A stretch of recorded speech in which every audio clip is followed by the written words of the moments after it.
Bueno, pues buenas tardes a todos. Es un gusto estar aquí en esta clausura de las Jornadas Filológicas 2021 y es un honor y un gusto también presentar a Héctor Perea, que va a dictar la conferencia magistral de clausura.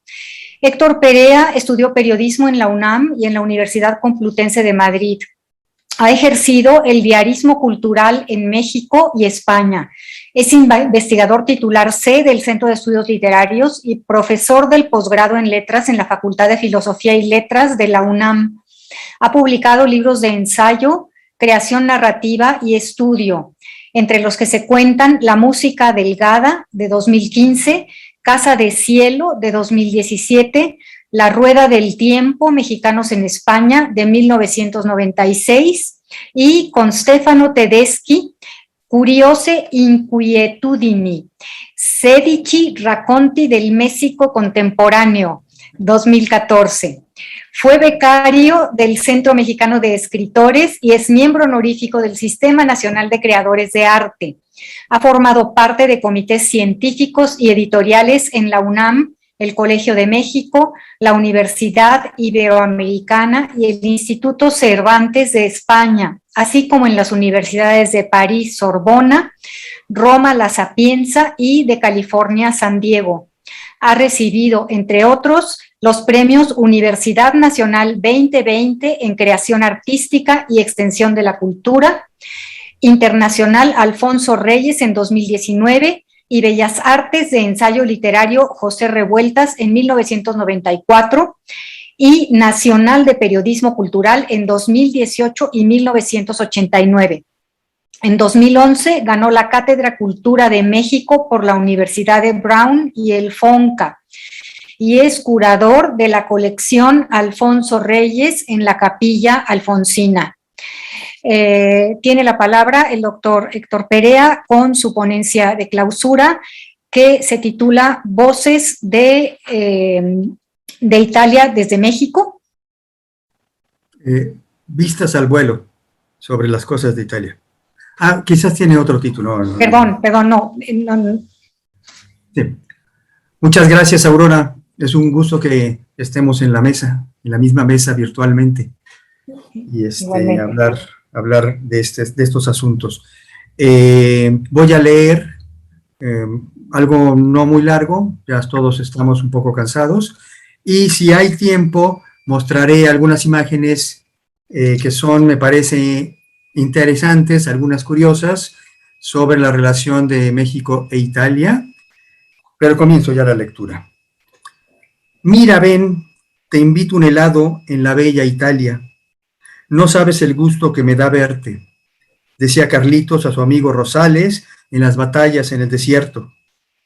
Corría la década de los 50 y la ciudad era otra, dirán muchos, pero ya en ella, además de la bella Italia, existía el Chiandoni, los cines Lido y Roma, el hombre del costal y el gran robachicos de la Romita, microbarrio con su iglesia y el Cristo de bulto enviado por Carlos V, autor intelectual del Sacco di Roma, siglos y siglos atrás.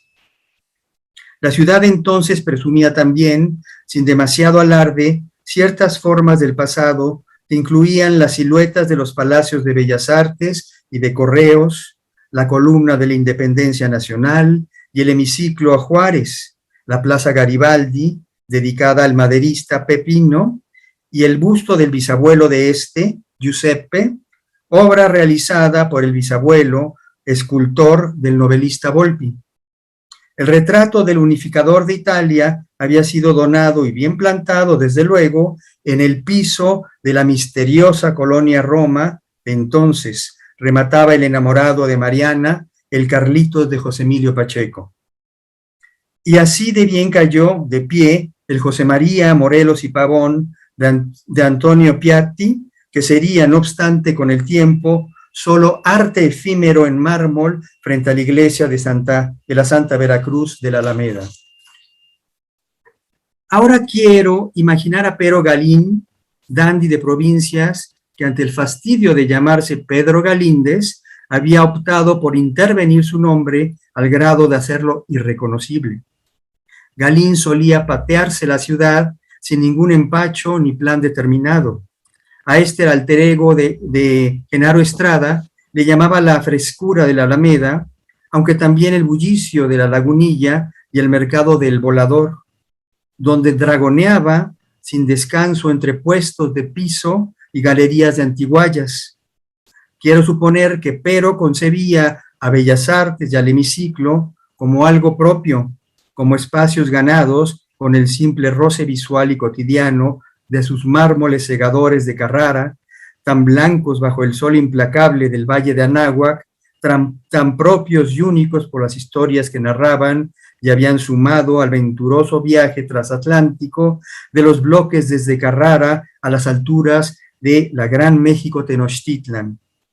Hazaña de navegación única de la que, hasta donde sé, nadie dice nada hoy, como no se dijo nada a inicios del siglo XX.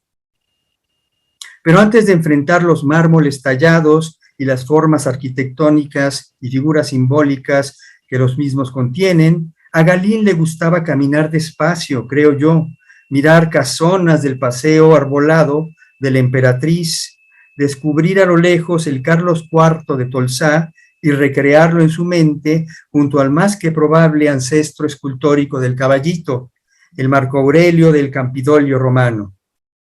Aun con el desequilibrio absoluto entre el primer personaje y el segundo, a nivel humano y humanístico, en sus representaciones ecuestres, tanto el decadente rey español como el extraordinario emperador y filósofo romano, autor de las Meditaciones, serían vencidos a los ojos de Pero durante el delicioso paseo cotidiano por el brillo que les daba, que les dará siempre su preeminencia como representaciones impares del arte urbano universal.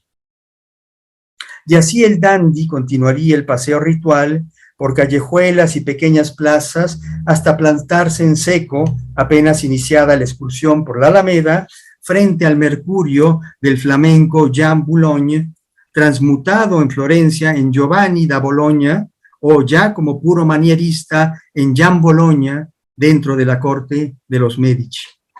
Y este Mercurio del parque, sostenido apenas en un soplo del céfiro, estaría, como el propio Galín, justo frente al convento de San Diego y su fachada neoclásica de discreta belleza trasteverina. Y ahora sí, tras el plantón ritual y el disfrute de la pátina progresiva sobre el mensajero de los dioses, bronceado en un verde claro, pero podría haber seguido su ruta caminada y visual hacia los altos vuelos del hemiciclo, donde las alegorías de la patria y la ley, talladas por Alessandro Lazzarini, rodean a un Juárez sedente a muchos metros de altura y con la vista perdida en el horizonte. Como sedente y de gran altura se mostró, 12 años después del oaxaqueño, el Lincoln de Washington, con los ojos en mármol de Georgia, reconcentrados sobre el espejo de agua del National Mall. Los aristocráticos caballeros Águila, junto a los populosos y ejecutivos Jaguar de estilo Liberty italiano o Nouveau, esperan a Galín en Bellas Artes, concebidos por los invitados de Adamo Boari, Fiorentino Giannetti, Adolfo Ottavio Ponzanelli, Leonardo Bistolfi y Domenico Boni. Y un poco más allá, apenas a unos pasos, nada apresurados como le gustaban al personaje, otros palacios de la ciudad de los palacios, el de Correos y el de las Comunicaciones, harán de las suyas al penetrar por la mirada atenta del flaneur del gordo Estrada, fascinado de tanto eclecticismo urbano, de tanta locura más o menos controlada, donde ya en el interior del Palacio de las Comunicaciones, las musas de los frescos de la familia Copedé se comunicarán por ondas hertzianas y en el lenguaje Morse.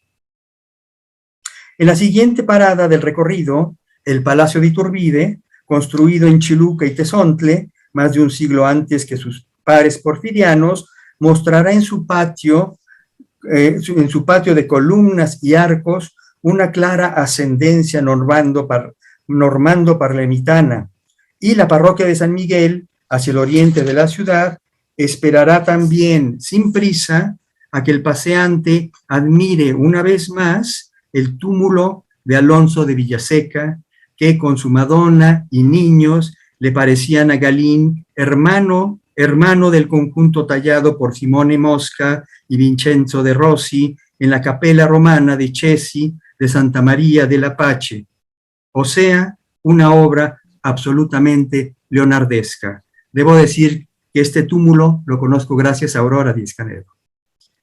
Todo lo anterior sucedía a Pero Galín inmerso en una avalancha de imágenes de un México bastante afrancesado, que sin embargo escondía tanta y tanta Italia en tan poco espacio. Al contrario de Juan García Ponce, quien a la mitad de su emblemático Tajimara aseguraba que lo dicho hasta el momento no era en verdad lo que él quería contar, Sergio Pitol haría de dos historias de vida en dos tiempos una y la misma sólida realidad, en la que México e Italia se encontraban y donde todo, emoción y angustia, belleza, enigma y terror se entremezclaban, dejando siempre un pequeño espacio a la reflexión.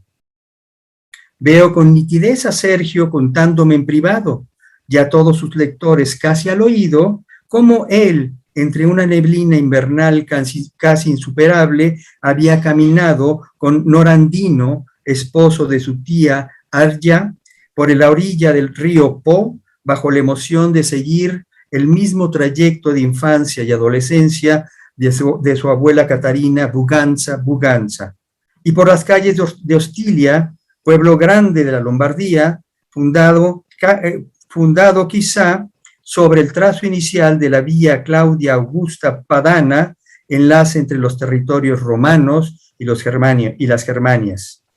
También lo veo descubriendo Mirándola, ciudad que Pitol llama una joyita arquitectónica, lugar de nacimiento del humanista Giovanni Pico.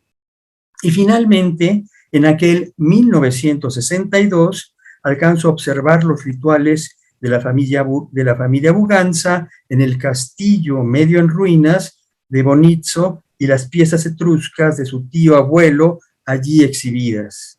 Y ya en otro nivel, en el mismo viaje y bajo la misma luz de amanecer, la impresión de Sergio al comprobar la verdadera tonalidad del rojo de Siena, tomada quizá de los frescos del buen y el mal gobierno de Ambrogio Lorenzetti en el Palazzo Comunale sienés. Pero también en las palabras del escritor se manifestará la primera imposibilidad de apreciar en directo las tablas de Duccio di Buoninsegna, la suntuosidad de sus verdes y oros metálicos, herencia de Bizancio, así como las obras del Sodoma o de Simone Martini. Y esto por haber llegado a la ciudad en una de esas fechas extrañas en que, siendo día festivo, la festividad no se extendía a los museos, que estaban todos cerrados. Un día más en la ciudad y resuelta la visita a la escuela sienesa. No, en realidad, pues la inquietud por el reencuentro con Araceli y María Zambrano en Cánova, el café de tertulia romano, para detallar su reencuentro familiar en el castillo de Bonizzo, agobia ya Pitol. La sordera parcial de Sergio y su emoción por encontrar finalmente en carne y hueso a Antonio Tabucchi daría pie a la otra aventura, ya de 1993, pero fusionada con la anterior en un mismo ambiente de imposibilidades. La personal de dejar de hablar, por miedo a no escuchar, por ejemplo, y con ello impedir a Tabucchi contar anécdotas, expresar sus puntos de vista o detallar la exégesis de algunos textos suyos, dice Pitol. O la imposibilidad de, por segunda vez en 30 años, apreciar in situ las obras sienesas tras la fascinación de haberlas disfrutado en otras versiones, en detalle, libertad e inconsciencia muy poco antes, en Florencia. Tras el pavor y el complejo de culpa provocado por haberlo hecho, haber apreciado estas obras apenas unas horas antes del encuentro con Tabucchi y de que la criminalidad mafiosa provocara muertes y, cosa que no sabía Pitol en ese momento, la destrucción de obras de arte durante el atentado a las obras de las galerías degli Uffizi.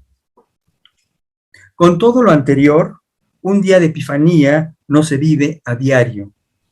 Sergio, casi un año después de la primera fecha anotada en su crónica Siena Revisitada, 1962, cae en la cuenta de haber perdido sus lentes en Trieste o en el andén del tren que lo llevó a Venecia. Sin ellos, nada que ver en la ciudad acanalada, nada que ver en foco. Pero el escritor descubre que podría tantear los perfiles, bultos y colores que hicieron soltar a Berenson su definición de la pintura véneta como la propiciadora de una sinestesia perfecta, donde el colorido, creado por sus renacentistas, conduce de inmediato a que el ánimo personal se deje influir musicalmente por las tonalidades visuales.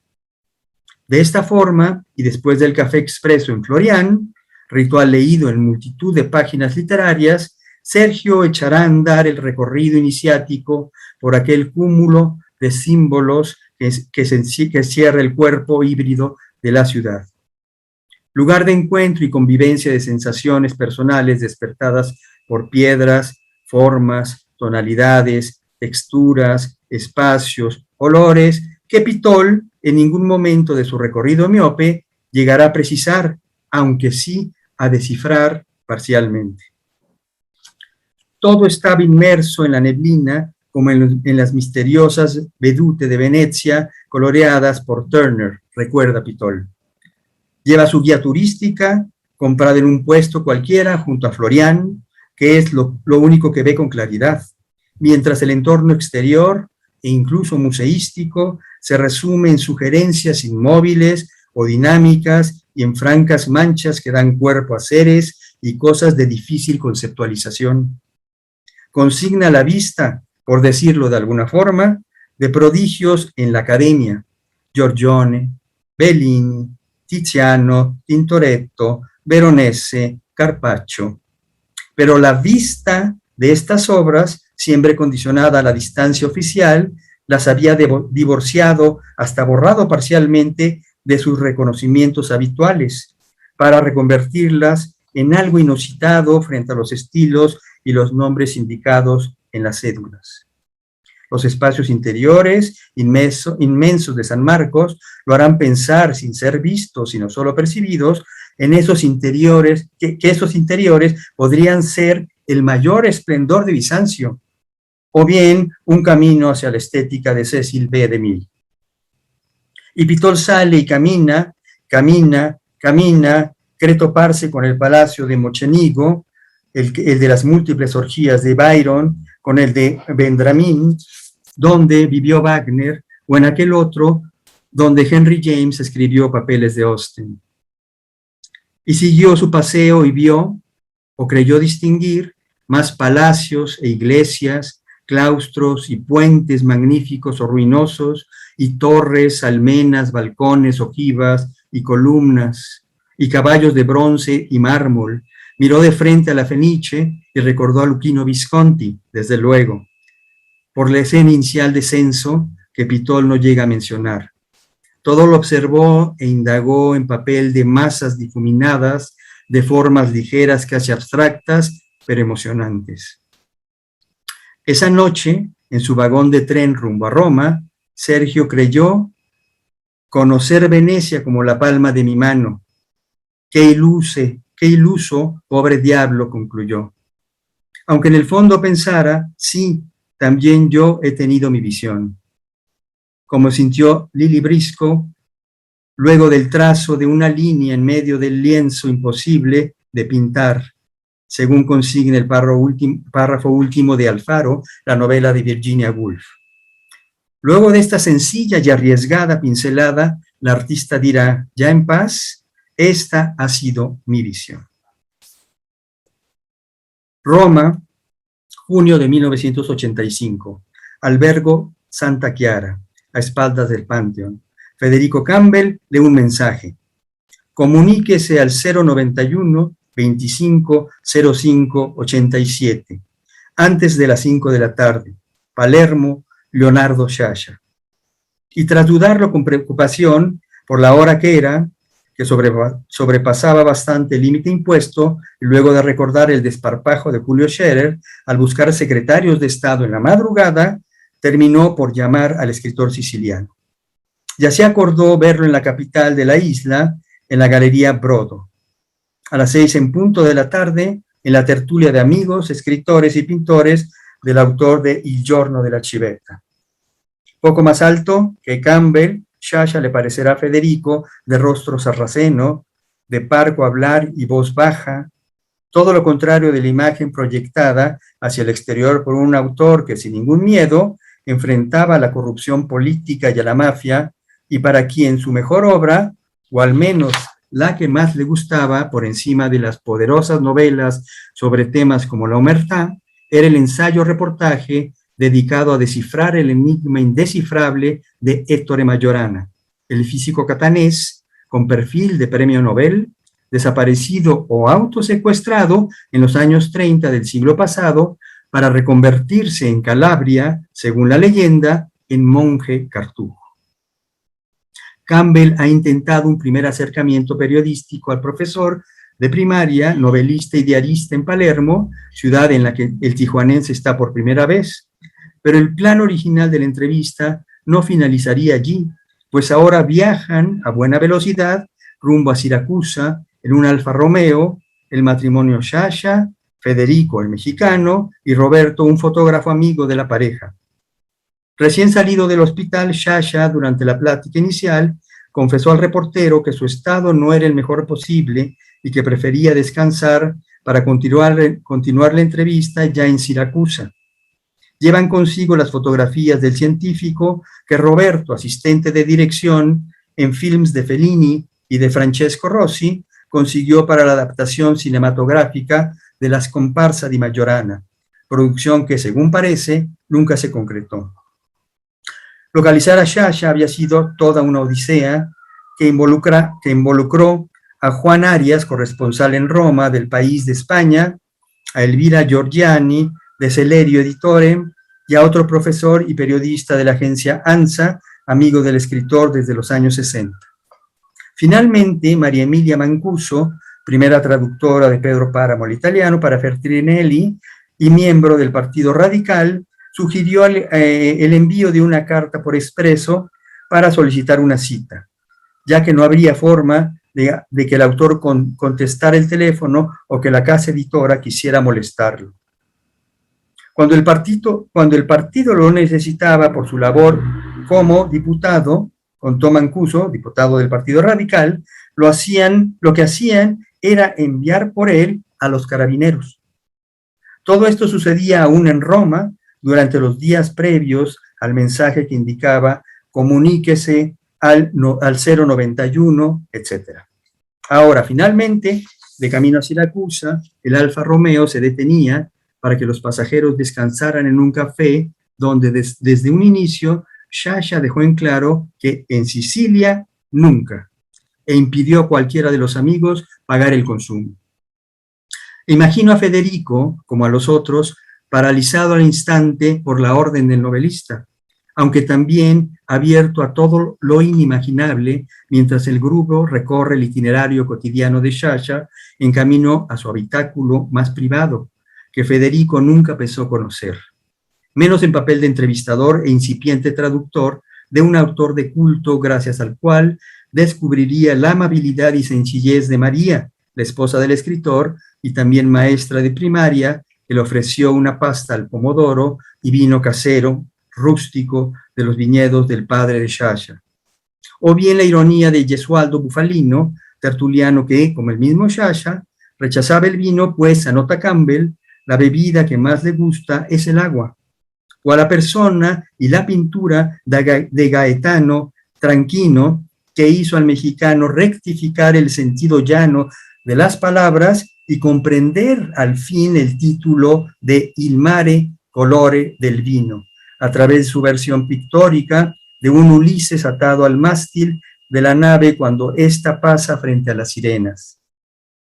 Gracias a la escena anterior, pero también a la sencilla y nada abstrusa explicación de un fragmento del cuadro, donde una mancha azulosa entre las olas llevó a Sciascia a recordar, sin metáforas de por medio, que allí, en la costa oriental de Sicilia, entre Messina y Siracusa, el mar es violeta durante el amanecer. Il mare colore del vino, el tijuanense hasta ese momento lo había asociado siempre con hechos de sangre sicilianos. Homero describió de forma poética el fenómeno en el canto 12 de la Odisea, y Tranquino, en un momento de absoluta cotidianidad, seguiría así la narración homérica, palabra por palabra, a partir de la amenaza de Zeus tras el sacrificio de las vacas por parte de los marineros de Ulises. Dice Zeus: pues no tardaré en dejar caer un ardiente rayo sobre el navío, para hacerlo pedazos en medio del mar color de vino. No en todas las versiones que pude revisar se traduce igual, incluso en alguna italiana se elimina esta parte que probablemente el traductor no llegó a comprender por completo.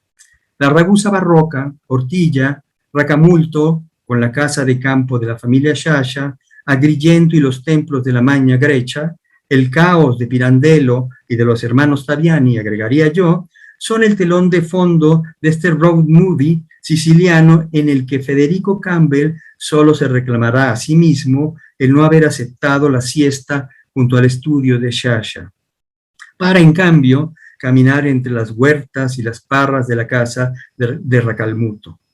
Mientras Sciascia, con quien Federico podría haber mantenido una última íntima plática, había permanecido en su estudio solo, despierto y en absoluto silencio. Como se ha visto apenas, la cercanía entre México e Italia va mucho más allá de la confluencia en el diseño panóptico entre Palmanova, la città stellata, joya del tardo renacimiento italiano, y la colonia federal citadina de tiempos de Álvaro Obregón y Plutarco Elías Calles, pues dicha proximidad se adentra en algunos de los rasgos culturales, sociales y humanos más profundos de ambas naciones. Termino esta plática con la reproducción de una veduta de Marco Antonio Campos, escrita en homenaje al paisaje de la Umbria. Las colinas llaman al más traslúcido verde para que el rojo y el amarillo no vivan solos. La luna, para bajar la escala de la noche, corte el azul del cielo. La rosada iglesia, con su ciprés bien erguido, abre una puerta a la luz y otra a los pájaros. Y las casas de la ciudad abren una puerta para que entre la vida y otra para que salga la muerte. Las campanas tañen desde siempre a esta hora. Nunca he escuchado una música de atardecer más dulce como en Asís. Bueno, aquí termino esta exposición y lo que quisiera ahora... ¿Tengo tiempo, Aurora? Perdón, sí tienes tiempo, sí son 2:28. Perfecto. Muy bien, voy a mostrar algunas imágenes que me parecen no solamente interesantes, sino algunas hermosas. Bueno, voy a explicar aquí la portada de lo que voy a mostrar. Es un trabajo que acabo de conocer gracias a una publicación en la revista Quaderni Culturali del Instituto Italo-Latinoamericano de Roma, que es una obra, una cerámica, atribuida a Giovanni de la Robbia, de la familia de la Robbia, los grandes ceramistas del Renacimiento, en que aparecen Adán y Eva. Lo interesante, no tengo la imagen más ampliada, pero si ustedes observan, aquí debajo se alcanzan a ver mazorcas. Parece ser que es la primera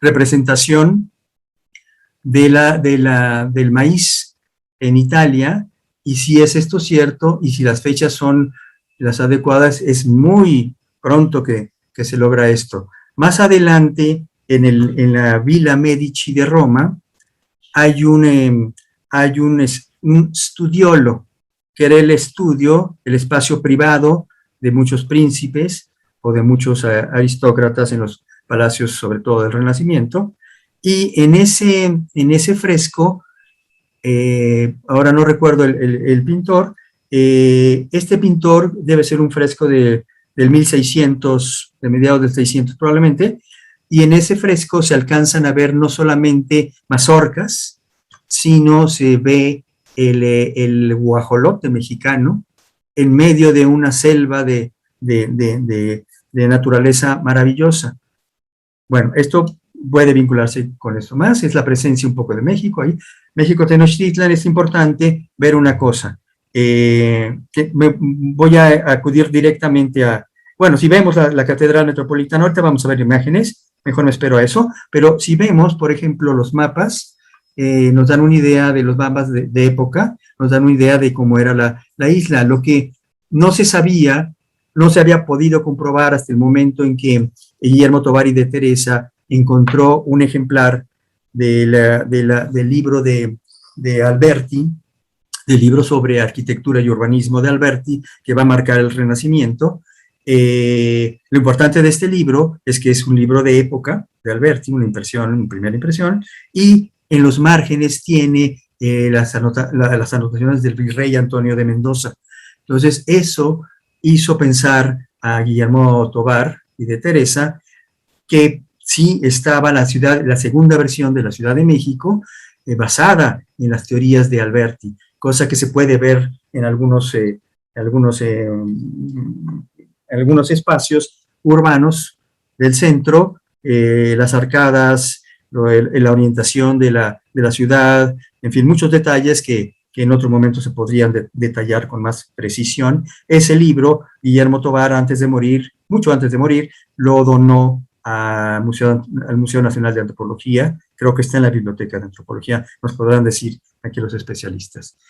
Aquí está la ciudad, que sería un poco la ciudad ideal, que planteó, por ejemplo, Piero de la Francesca en su cuadro sobre una ciudad perfecta. Bueno, aquí la podemos ver desde el espacio. Y bueno, yo mencioné Palmanova al final de lo que escribí. Palmanova como el bisabuelo, la ciudad bisabuela de la colonia federal mexicana, que no se visita con frecuencia en la actualidad, pero fue un proyecto interesantísimo que se desarrolló entre los años de la presidencia de Álvaro Obregón y de Plutarco Elías Calles, y que lo hicieron funcionarios de la Secretaría de una de las secretarías para sus familias. Empezó a crecer, empezó muy, muy cerrado, muy poquitas calles, y empezó a crecer hasta hacerse prácticamente como una pequeña ciudad renacentista. No está precisado, no hay documentos que demuestren que está inspirada en Palmanova o en este estilo de arquitectura urbanística, pero yo pienso que sí hay mucha posibilidad de que haya sido así. Si uno ve en detalle en Google Maps, por ejemplo, o en Google Earth, los dos espacios va a encontrar muchas similitudes, sobre todo en el centro de esta colonia. Bueno, actualmente podemos rastrear bastantes obras italianas en fondos mexicanos. Por ejemplo, aquí está en la Ruta de la Libertad, de la Amistad, perdón, de la Olimpiada, una obra de Constantino Nivola, o Nivola, no sé cómo se pronunciará, que es muy bonita, está cerca de las oficinas de la Secretaría de Relaciones Exteriores, en la confluencia de Periférico con Insurgentes, pero hay otras obras interesantes, por ejemplo, este busto del abuelo Giuseppe, y que Garibaldi, que hizo el abuelo de Jorge Volpi, el bisabuelo de Jorge Volpi, y lo donó a la Ciudad de México, y está plantado lo movieron porque estaba más dentro de la colonia, pero está cerca de los teatros Televisa, y se ve, si uno logra no chocar, porque generalmente no se puede uno estacionar allí. Igual la Plaza de Garibaldi, siempre hay la confusión de que la Plaza Garibaldi está dedicada a Giuseppe Garibaldi, pero está al bisnieto dedicada, que fue un combatiente maderista que aguantó con las tropas de Madero hasta que las tropas lo expulsaron por celos que tenían de él, ¿no? Que había nacido en Australia. Y algunas en colecciones privadas y públicas mexicanas también hay obras italianas, por ejemplo, este cuadro precioso que está en la colección de Carlos Fuentes y de Silvia Lemus, de Valerio Adami, que Valerio Adami fue un pintor pop italiano, todavía vive en París, y es un pintor pop que fue amigo de Octavio Paz y de Carlos Fuentes, entre muchos otros, gentes del momento, y que si uno rastrea en las obras de Fuentes y de Octavio Paz, encontrará cuando menos un ensayo dedicado a Valerio Adami. Y yo creo que posiblemente esta obra de Adami o bien la compró muy barata Fuentes o bien fue en pago por ese ensayo, porque es además el ensayo en la obra de Carlos Fuentes más radicalmente vanguardista y experimental, que se encuentra en Casa de Dos Puertas. Léanlo, es formidable, muy amplio, muy ambicioso. Bueno, yo creo que sí logra crear una sensación muy impactante cuando uno ve la obra de este pintor.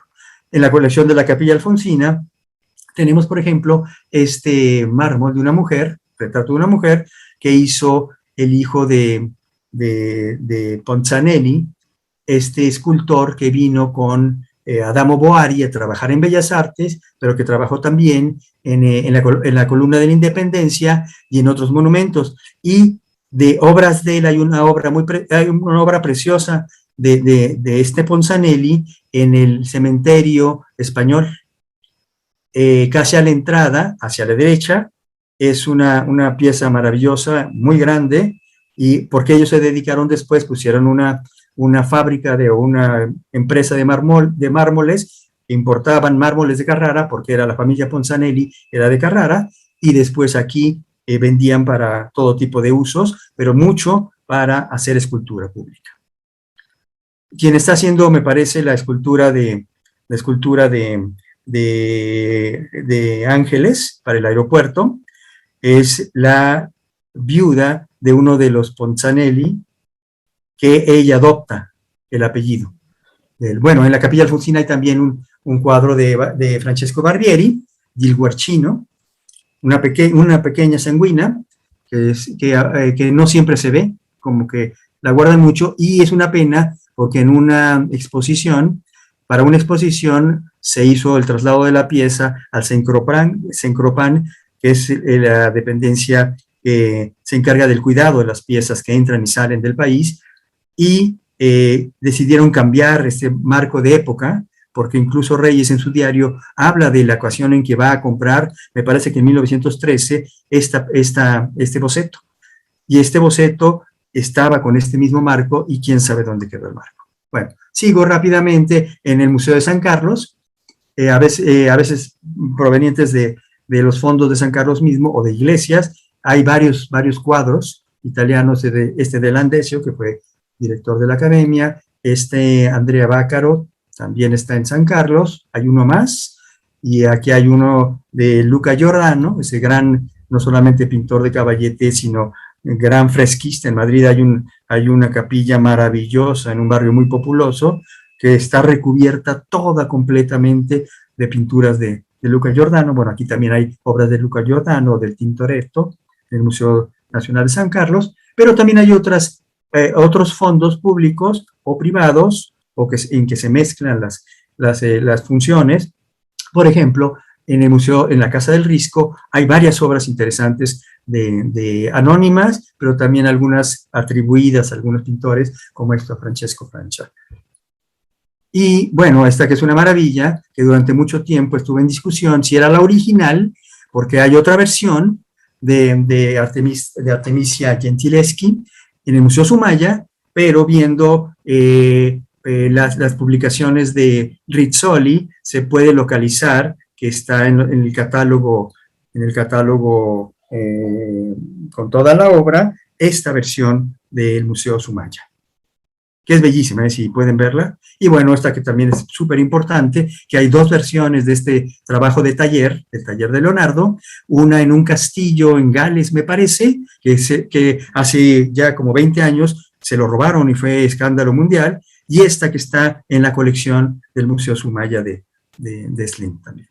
Y bueno, en cuanto a piezas muy especiales que podemos ver que están inspiradas en trabajos, o muy probablemente inspiradas en trabajos italianos, está este fresco, el último que pintó en vida, que dejó incompleto, de hecho, Ángel Zárraga, que está en la biblioteca de México, en la Ciudadela. Esta maravilla, que es una obra en proceso de construcción, contrasta con la que podría ser la inspiradora de esta pintura, que es la lucha, la sala de los gigantes, la lucha de los dioses con los gigantes, que está en el Palazzo T, en el norte de Italia, y que es una verdadera maravilla de fresco. Y bueno, estas maravillas, que también nada más pongo un ejemplo de 4 que hizo, quizás 5, que hizo Montenegro, inspirados, estos autorretratos que hizo Montenegro, inspirados en ese maravilloso autorretrato que está en Viena, del Parmigianino, que llevaba, dice la leyenda, bajo el brazo al llegar a Roma, para enseñárselo al Papa en turno, para que lo hiciera pintor de cámara. Este retrato es una miniatura hermosísima, y bueno, inmediatamente Roberto Montenegro adoptó el trabajo de Parmigianino. Y bueno, esto que les quería enseñar, en la Catedral Metropolitana a la derecha, tanto la sala capitular como ¿cómo se llama? La sacristía, tienen este diseño renacentista, que se puede ver un diseño similar, muy anterior desde luego, en Santa María sopra Minerva en Roma, en el centro de Roma, donde está esta escultura de Miguel Ángel, en que carga una cruz, y la definitiva está allí, pero en los museos capitolinos de Roma se encuentra la versión que se trajo a México para la exposición de Leonardo y Miguel Ángel en Bellas Artes, y esa que trajeron es muy interesante porque tiene la misma calidad de trabajo que tiene la definitiva en Santa María sopra Minerva, pero Miguel Ángel la rechazó porque estaba defectuoso el bloque de mármol, y ya dejó de tallarla, pero la parte que está tallada es de la misma calidad que se dio. Y bueno, esto es una cosa interesante, que los yesos que hay entre los yesos que hay en la Academia de San Carlos, hay varios de Miguel Ángel que sirvieron o han servido para que trabajen los estudiantes Pero también en San Carlos hay otra cosa muy interesante, que es esto. En 1910, el gobierno italiano, festejando al gobierno mexicano por la fecha, le regala una copia en bronce del San Giorgio de Donatello, que se encuentra en el Museo Nazionale del Bargello en Florencia. Esta copia que vemos hoy en día, colocada porque da a la calle, si ustedes ven, es el muro exterior de San Carlos, es una segunda copia hecha a partir de la primera copia que regalaron, porque la primera estaba allí mismo y los vendedores ambulantes amarraban uno de los cordones de sus techos de plástico a la cabeza hasta que seccionaron la cabeza. Entonces la UNAM decidió recoger la obra y guardarla, y está en la biblioteca de San Carlos. Este es el original. Y bueno, tenemos aquí, por ejemplo, la inspiración de pintores mexicanos. Este es un Diego Rivera, que está inspirado, cuando menos en el tema, en el mal gobierno o el gobierno cativo de Ambrogio Lorenzetti, que se encuentra en Siena, y del que hablé hace rato. Y aquí hay otra que es el Buon Governo, que está también en Siena, en el Palazzo di Governo de Siena. Y aquí está este famosísimo fresco de la ciudad de México, Tenochtitlan, vista desde Tlatelolco, que pintó Diego Rivera, y que yo siempre he creído, y lo hablé con Alicia Reyes, también estaba de acuerdo, que Diego Rivera, al pintar este trabajo, se inspiró en Visión de Anáhuac, en el capítulo 2, que viene una descripción muy detallada de la flor de piedra que le llama Reyes. Y bueno, también menciona en el texto esta obra de Jean Bologna.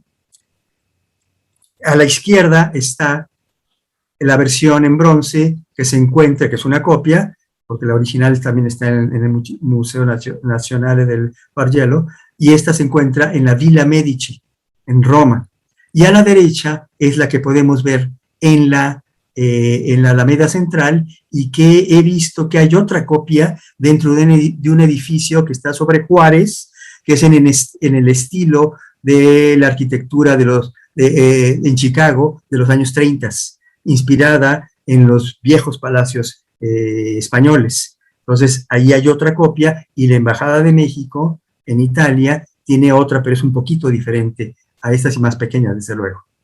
Y bueno, claro, se habla de la cercanía entre la escultura de Marco Aurelio, dedicada a Marco Aurelio. Esta es la copia que está fuera en la plaza, porque la original la tienen dentro de los museos capitolinos para protegerla, y este es nuestro caballito.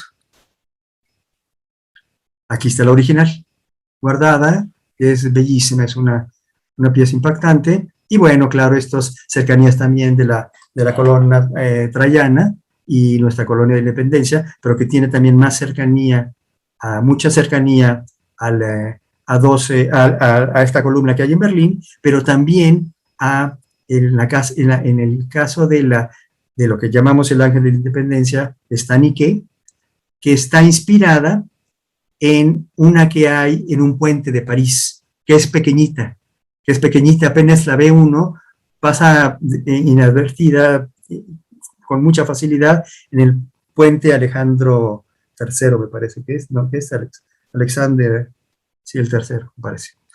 Y bueno, esta es la famosa estatua de José María Morelos y Pavón, de Antonio Piatti, que fue un encargo de Maximiliano, como muchos de los cuadros que están dentro de Palacio Nacional, con la idea de Maximiliano de exaltar al país, exaltar su historia. La mandó a hacer esos cuadros que están, no recuerdo si en el Salón de Embajadores o en el anterior. Esos los pidió Maximiliano directamente a la Academia de San Carlos, y también lo solicitó el propio Maximiliano. Yo no sé dónde estará, o si lo destruyeron, no sé dónde está, porque estaba en medio de las dos iglesias, entre las dos iglesias de la placita de la Santa Veracruz. Y bueno, esto que es muy interesante. ¿Tengo tiempo todavía, Aurora?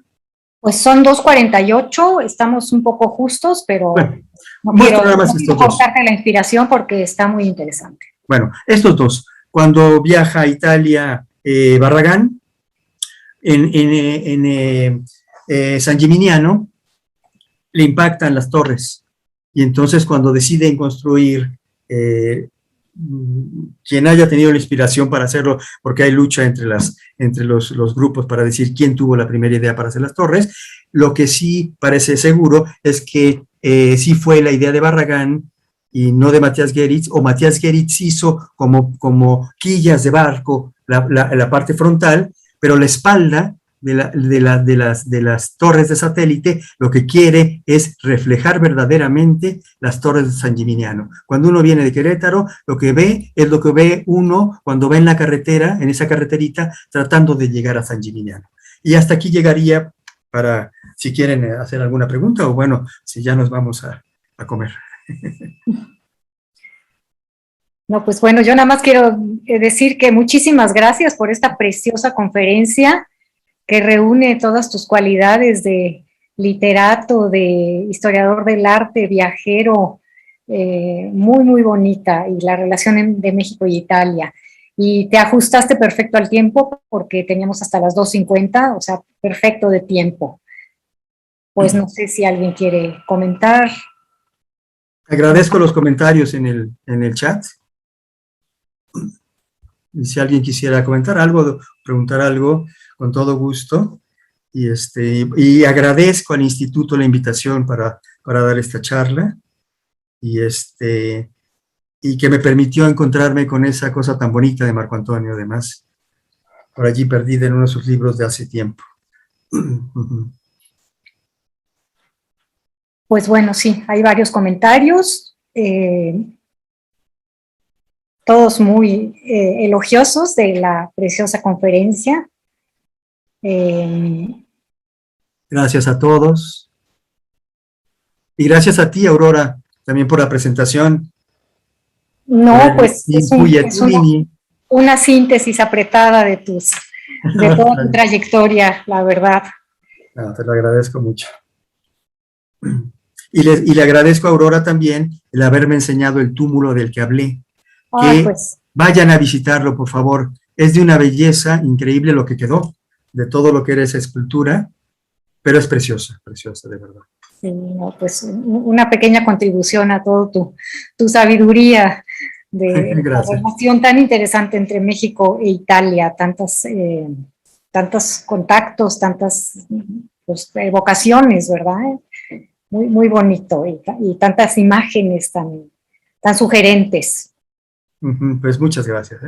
No, pues muchas gracias a ti. Pues no sé quién hace la clausura, Marta. Marta misma, ¿no? Por supuesto que me toca hacer la clausura. Muchísimas gracias, Héctor. Fue un placer verdaderamente escucharte.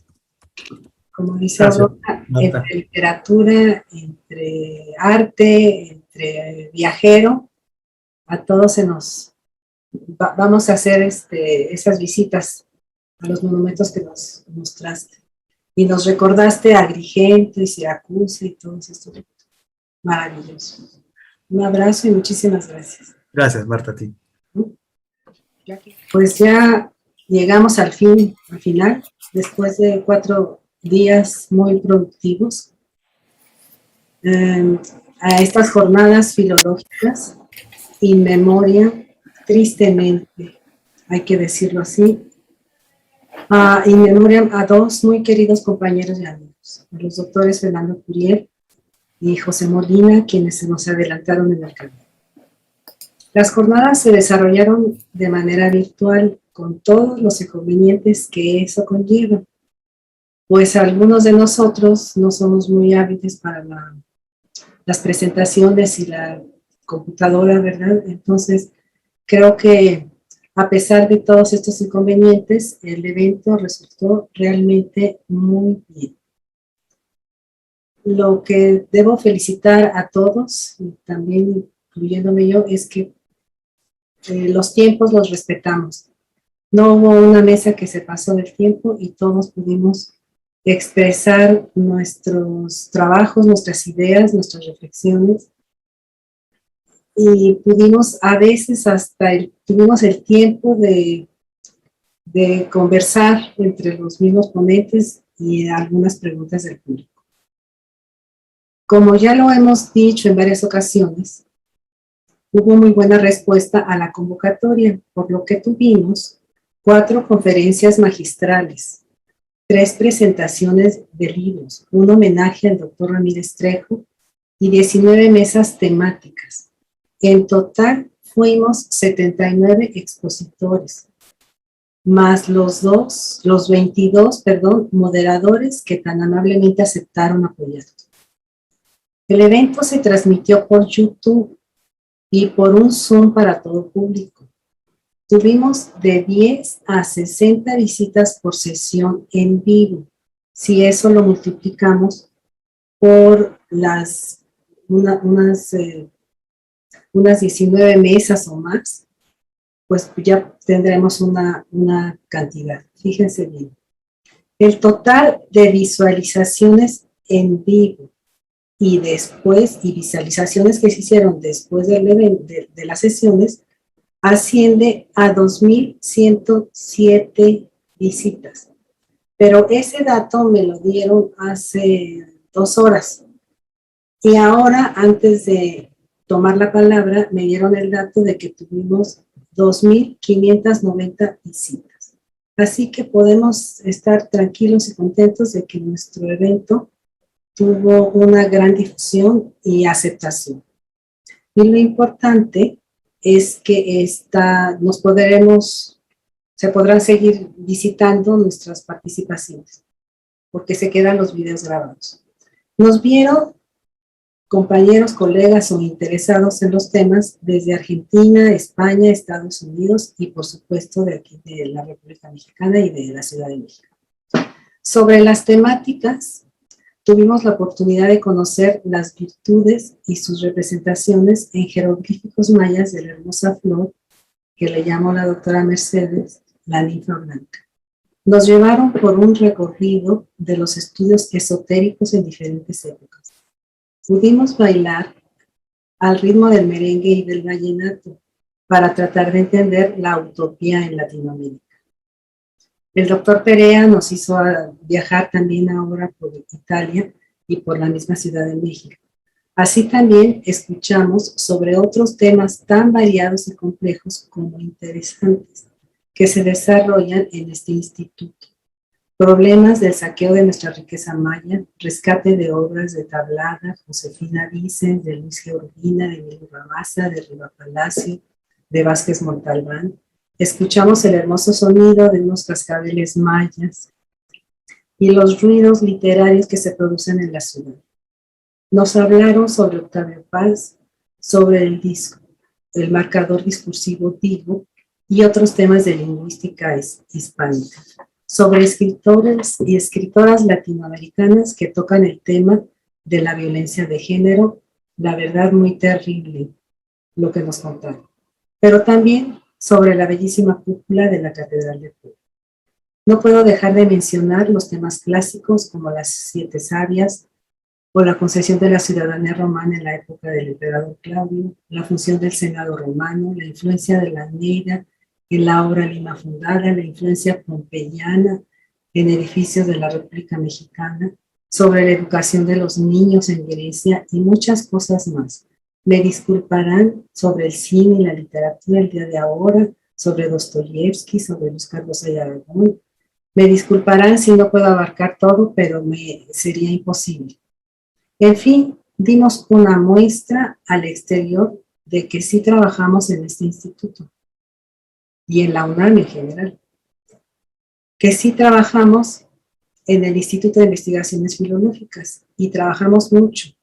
Para quien diga o piense lo contrario, quedan las sesiones grabadas en YouTube como muestra.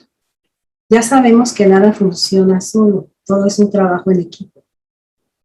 Me han felicitado mucho como organizadora y se los agradezco. Pero el trabajo evidentemente no es únicamente mío, es de muchos. Aquí pues agradezco en primer lugar a nuestro director, el doctor David García, quien en todo momento estuvo atento para proponer ideas y resolver asuntos que se iban presentando. Igualmente agradezco, en el orden en que se fueron integrando podríamos decir, al equipo, a nuestra secretaria de la dirección, la señora Araceli Nada, quien se encargó de crear el correo de las jornadas para mantenernos siempre informados de todo. Ahora, por ejemplo, está entregándoles las constancias a los participantes. Agradezco también a las diseñadoras Mercedes Flores e Itzel Nájera, con quienes es realmente un gusto trabajar mucho. El diseño del cartel que aquí lo estamos viendo y del programa quedó tan hermoso que solo de verlo con esos colores a uno le da alegría. Además, la licenciada Mercedes Flores se encargó de la difusión del evento en Twitter, en Instagram y en Facebook. No puedo dejar de mencionar al ingeniero Arturo Hernández, quien con su trato tan amable y con su paciencia, la cual le agradezco mucho, también estuvo atento en todo momento a las transmisiones. Sin su ayuda no hubiera sido posible sobrevivir en este mundo virtual. Agradecemos a ustedes, los expositores, y a los moderadores por haber participado con el interés y entusiasmo que lo hicieron, y al público en general que nos vio a través de YouTube o del Zoom público. Muchas gracias por habernos acompañado. Ya cumplimos, felicidades a todos. Si estuviéramos de manera virtual, como siempre lo he dicho en otros eventos, les pediría un Goya a todos, la porra que a todos los universitarios nos toca el corazón. la porra que todos los universitarios llevamos dentro. Muchísimas gracias.